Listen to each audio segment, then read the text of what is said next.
So welcome to LiberalViewer Wednesday Live. You can hear me, now you can see me. I wanted to start off letting you know about the event that I mentioned I might be starting this Sunday. I will be doing LiberalViewer Live Sunday Show Roundup, which will be premiering this Sunday, April 14th at 6:30 p.m. Pacific.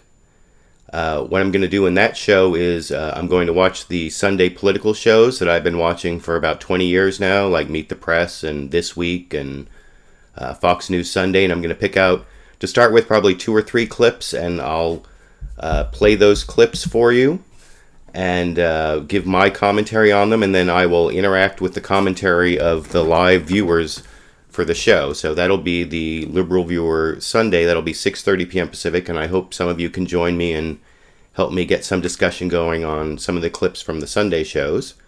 I'm hoping, everybody, I'm getting a bunch of viewers here, I see.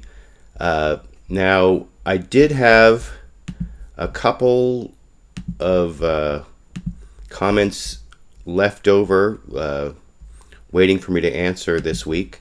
The first one was actually posted in the comment section of last week's episode, sort of a follow-up on the feminism issue, and I noticed that there have been some more feminism videos.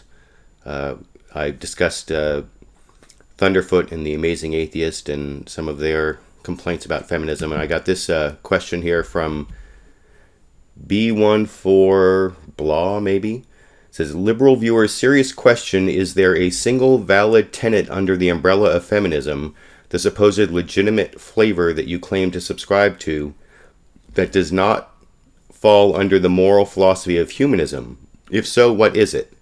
If not, why call oneself a feminist when we have the more inclusive outlook of humanism?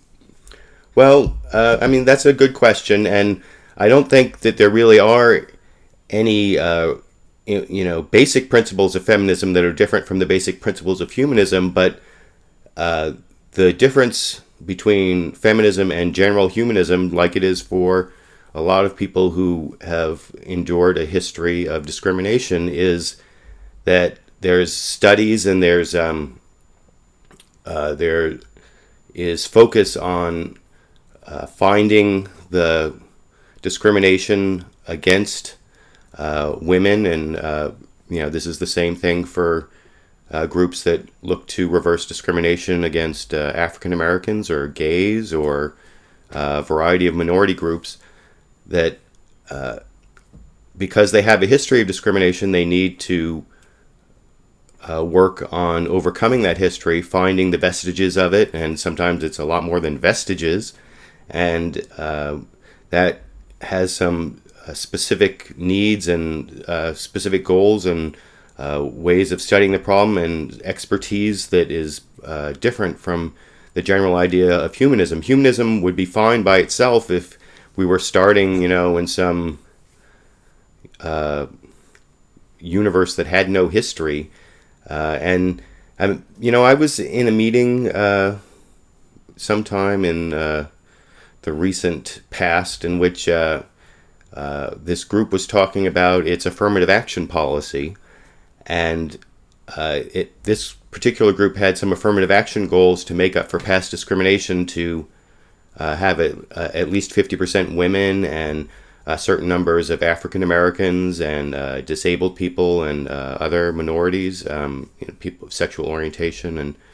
And one of the things that came up was that this group actually had exceeded, it had a disproportionate number of women in one of its categories.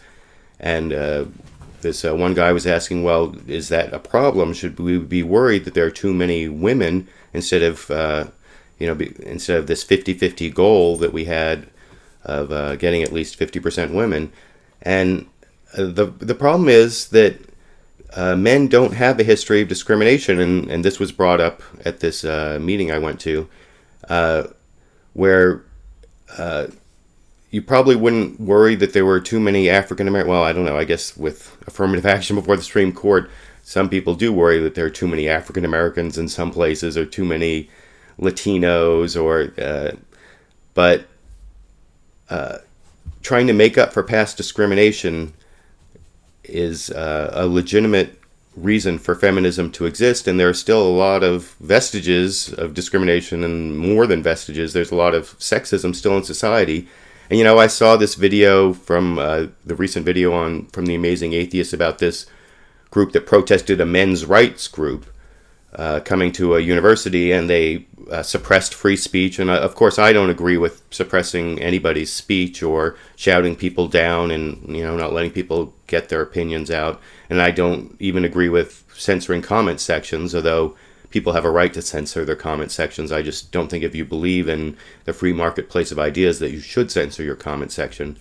But just because these particular feminists in the Amazing Atheist video didn't respect the free speech principles that I agree with doesn't mean that I'm on the side of the men's rights group, even though the men's rights group might have all of the things in its on its website talking about equality and gender equality, and that's all it's about. I think you might be a little more suspicious if it was like a white rights group, although I don't know, maybe some people wouldn't, but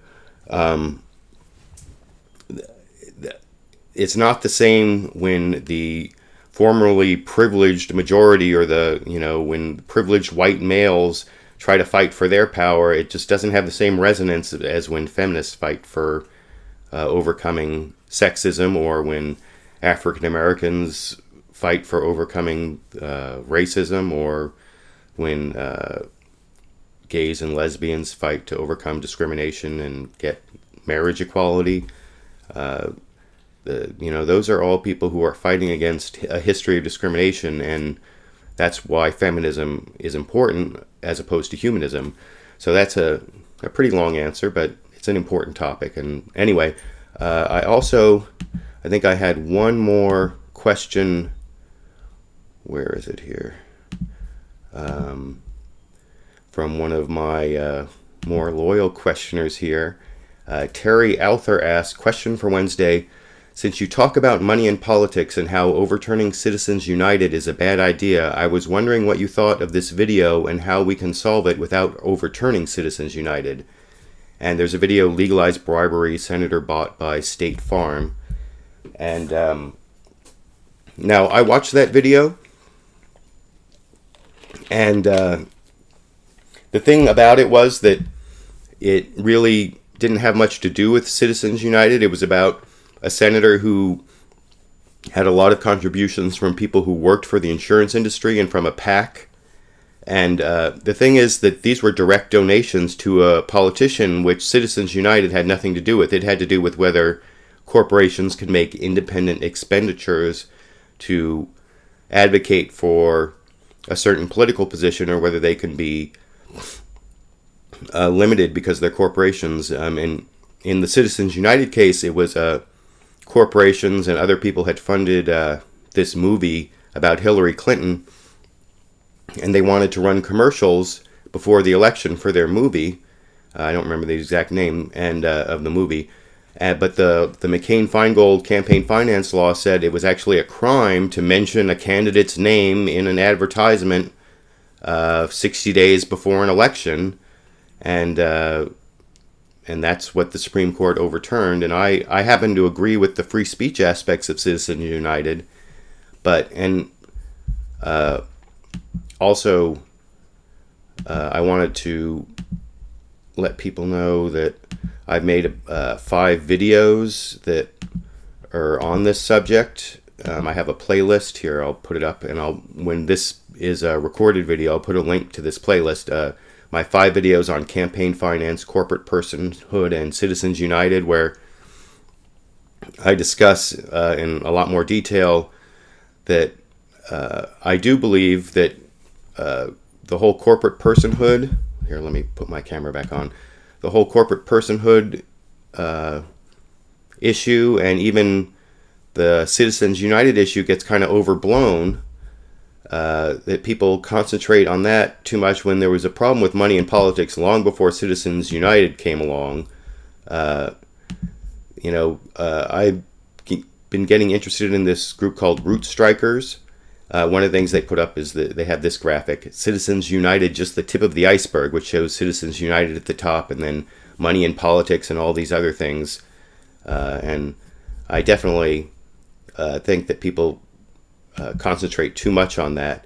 And the other thing, my questioner Terry Alther posted a bunch of other videos in addition to the one about the guy who had been bought by contributions from people, not from corporations.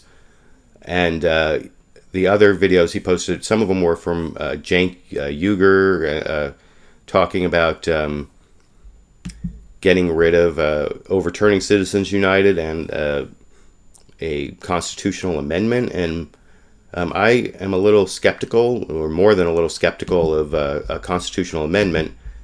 But I am planning on going to this rootstrikers conference, which is coming up in San Francisco. Here's something on April 20th at San Francisco State University. I've registered for this. And Cenk Uygur is going to be at this conference. One of the speakers, also Lawrence Lessig, who did a lot of work on copyright and now is doing a lot of work on getting money corruption out of politics. And so hopefully in a couple more weeks, this is like Saturday after next, I'll have a lot more information. I'm skeptical of the constitutional amendment part, but one thing people have to realize is that Citizens United didn't say that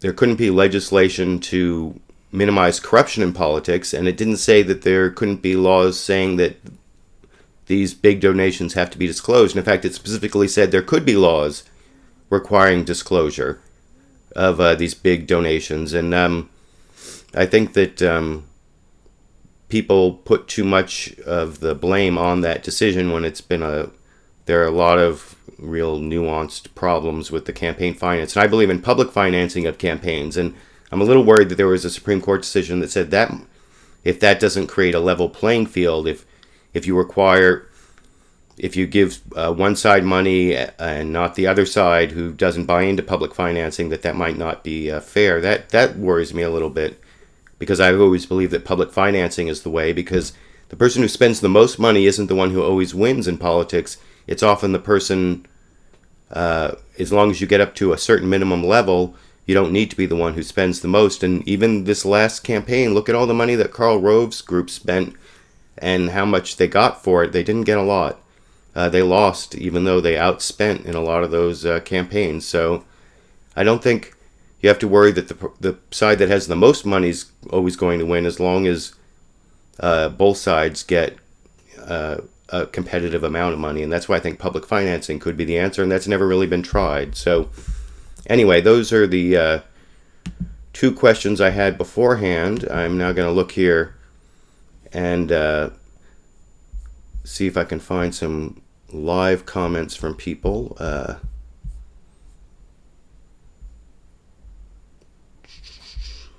Let's see. Amstang 864 asks, what do you think of Paul Krugman's assessment that Obama's willingness to compromise is ultimately futile because of the lack of grown-ups in the Republican Party? Well, I hadn't seen Paul Krugman's analysis on that, but I think it's basically a win-win for Obama. This is without reading what Paul Krugman said, or is it Krugman, whatever, because he's made the compromise. He's gone for the chain CPI, which has gotten people on the left saying that he's gone too far. And so if the Republicans reject this, and it's an actual budget, he's proposed an actual budget that has compromises having to do with entitlements and also new revenues that Republicans don't like. And so if he's triangulated himself in the Clintonian sense, and so it's a win-win, where if he actually gets some sort of grand bargain, then he gets the deal, and if he doesn't, he can say that the Republicans are the extremists and try to make some gains in the 2014 congressional elections, which would not follow the historical trend, but certainly isn't impossible. So I don't know exactly what Paul Krugman said. As I've said in previous episodes of LiberalViewer Wednesday Live, I'm not very good at pronouncing names. But let me see. Oh, I've got a hello from Ireland and Afghanistan. Wow, I've got such an international audience. So, question here from Way Too Jaded One. For me, when people talk about being past feminist issues, I think of when a bunch of men were talking about female reproductive rights and only two women spoke, one thrown out for saying, I think it's supposed to be vagina. I think he got spell checked or she got spell checked. So I guess that's just a comment, but that's kind of what I was saying, that people who have a history of discrimination are in a different position from those who have a history of being the discriminators, and that's why feminism has a raison d'etre, a right to exist, and something to work on beyond like some men's rights group. Even though I believe everyone should have free speech, and I don't agree with like crazy feminists who try to suppress other people's speech, that doesn't mean that I'm on the side of a men's rights group, because I think, I do believe that men should be treated equally to women, but I'm not sure I would actually start a men's rights group. And but anyway, that's a whole other issue. But let me see. Stewie Swan asks, "Hey Alan, I've been wanting to ask you this question for a while, but I haven't been able to catch your live show for a few weeks. How do you feel about sex offender registries?" Well, I think that they're kind of silly and counterproductive, and at least in California, they can be really onerous.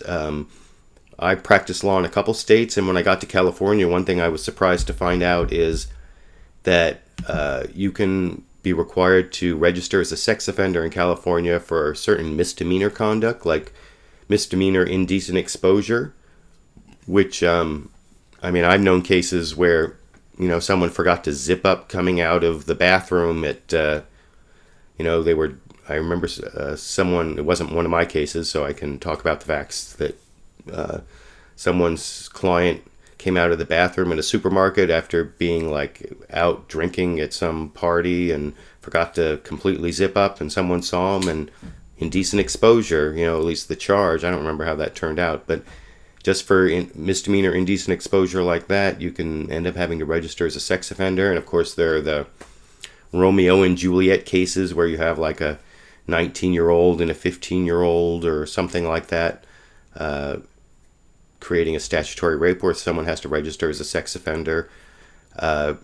So one of the problems I have with sex offender registries is that the people in them are a lot more than the violent sexual predators that can't be helped, and that they're a really small segment of what people think of, or that's what people think of when they think of these sex offender registries, or child molesters or whatever, or pedophiles. And there's even for those more serious cases, I don't think the registry really helps stop recidivism. If it did, then at least for some smaller segment of the population, I might be in favor of it, because I'm not really soft on crime when it comes to the violent crimes, and of course those are violent sexual predators, and the people who molest children, that's definitely a violent crime. But I just don't think the registries do anything to help anyone, and they're really overbroad, and they stigmatize people who shouldn't be stigmatized. And at least that's my experience when I was a criminal defense attorney. Let's see. RPG Destiny. Wow, LiberalViewer supports Citizens United. Sigh. Well, it's not that I would say I support Citizens United. I support the right of people to speak about political campaigns without being charged with a crime, even if some of the money supporting their speech happens to come from a corporation, which is what the Citizens United case was actually about. I don't think where the money comes from should allow the government to put people in jail for mentioning a candidate's name 60 days before an election. That doesn't mean that I don't think that there's too much money in politics, and that it has a corrupting influence on the laws that get passed. That's definitely true, and the stuff from Lawrence Lessig I've been watching for a long time as to maybe he, at least a while back, was in favor of public financing. That's one of the reasons I'm interested in this rootstrikers conference I'm going to on April 20th, because I don't really support anything having to do with the constitutional amendment. And I was reading some more about that and what kind of constitutional amendment they're looking for, having to do with like an equal playing field and putting limits on rich people and corporations, maximum donations or maximum expenditures. I just think that there can be a lot of unintended consequences if you try to amend the First Amendment, and there could be some really bad consequences. Sardonic Ally, or Sardonically, posted, interested in Lawrence Lessig's ideas. Saw his great TED Talk posted to YouTube last week. Yeah. Well, I'm hoping to go see him live later this month, and I'll hopefully make a video about it.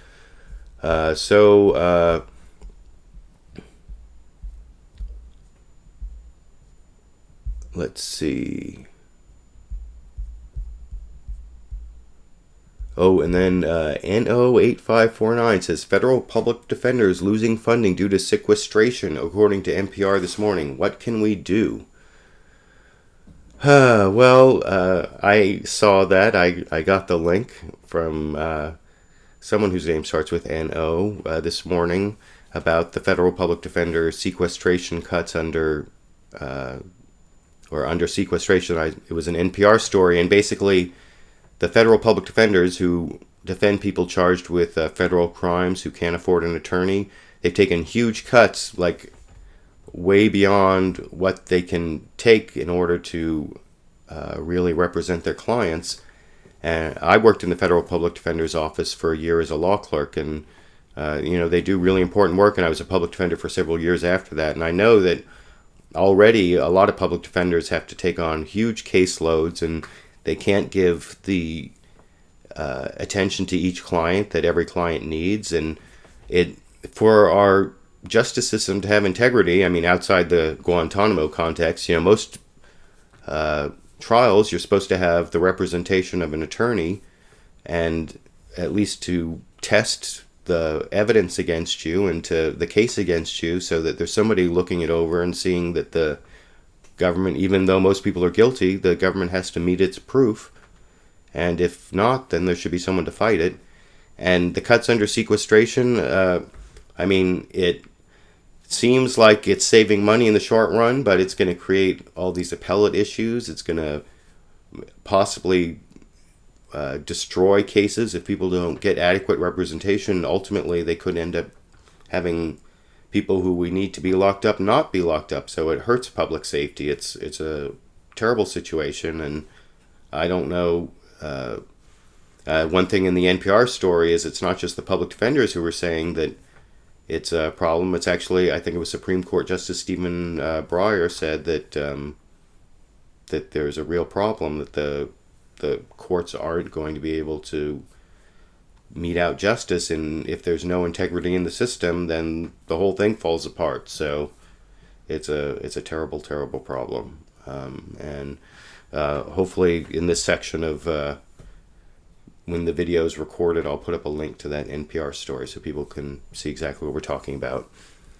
Let me check here for a couple more questions here.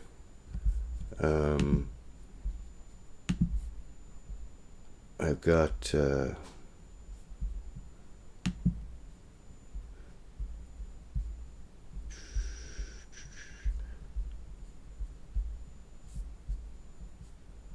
a couple questions about the death of Margaret Thatcher and what I think about her.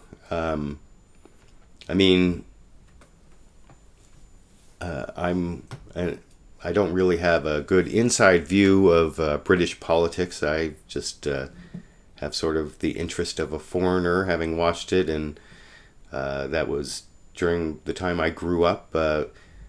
I guess in a certain sense, I have some positive reactions to Margaret Thatcher's career in the way that she sort of attacked the class system in Great Britain a little bit and made it, she didn't really come from the class that she was, I guess, the daughter of a grocer and rose to power, and at least in that way, she was something of a populist. But she also did a lot of things in Great Britain that weren't good for the poor, weren't good for social services, and weren't good for unions, and those are all things that I believe in. Not that I want to say negative things about someone, but, at the time of their death. But as for that's just my assessment of what she did. I guess it's kind of almost the reverse of my Hugo Chavez assessment. Or I don't know if it's the reverse, but anyway, let me look up here. AZ Share Kona says, "Oh, hey, you are awesome." Oh, I thank you very much. I have a question about the conflict between North Korea and the U.S. Where do you think it would withdraw Americans and world population to? I'm not sure I understand that question, although I have a couple of North Korea questions, and actually I have the video up on my LiberalViewer channel right now. It has to do with North Korea, and I've talked about North Korea in several of my LiberalViewer Wednesday Live episodes, but basically I think that the threat from North Korea has been a little trumped up. It has something to do with the new Kim Jong-un, the what is he, 28-year-old leader of North Korea, trying to do what North Korea has done for a long time, which is create conflict and a lot of try to get attention and then maybe get concessions. Or I just don't think that the threat from North Korea is as large as I'm seeing on sort of trumped up on Fox News and some other places. And I don't think it's worth going to war over. I think the war would have really negative consequences. There would be a lot of dead people. And really the key to it all is China, as I've discussed in the past, that China has to rein in North Korea, and there are various ways to get China to do that. But I just think that people overhype the threat from North Korea, and I think that just plays into the hands of North Korea. So that would be my answer to that. And I've got a bunch of new comments, just maybe one or two more.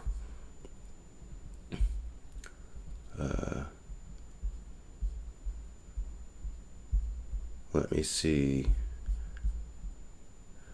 Buttface112211 says, "How many books are in the bookcase behind you?" Well, I actually, and someone else, Deftones311 says, "Bookshelf tour sometime. I'd watch." Well, I might go through the bookshelf sometime. This is actually just a small selection of my books, and maybe I should rotate them a little bit. I wasn't sure how clear they'd come through, but okay, maybe next time. I don't really have time now for this LiberalViewer Wednesday Live, but maybe next week I'll do a bookcase tour and pick up the camera so we can go look through and see what I have on the bookshelf. But I think that is about 30 minutes for LiberalViewer Wednesday Live. I'll be back next week at 4:30, but I also want to remind everyone, LiberalViewer Live Sunday Show Roundup will be premiering this Sunday, April 14th at 6:30 p.m. Pacific Time. I hope you'll all join me then. I'm going to have hopefully at least two clips from the Sunday shows, and I'll give my commentary on those and then take some discussion from the comments in the video, and hopefully we can discuss the issues of the day that way. I really appreciate everyone coming to LiberalViewer Wednesday Live today, and I just am going to stop everything now, stop the streaming, and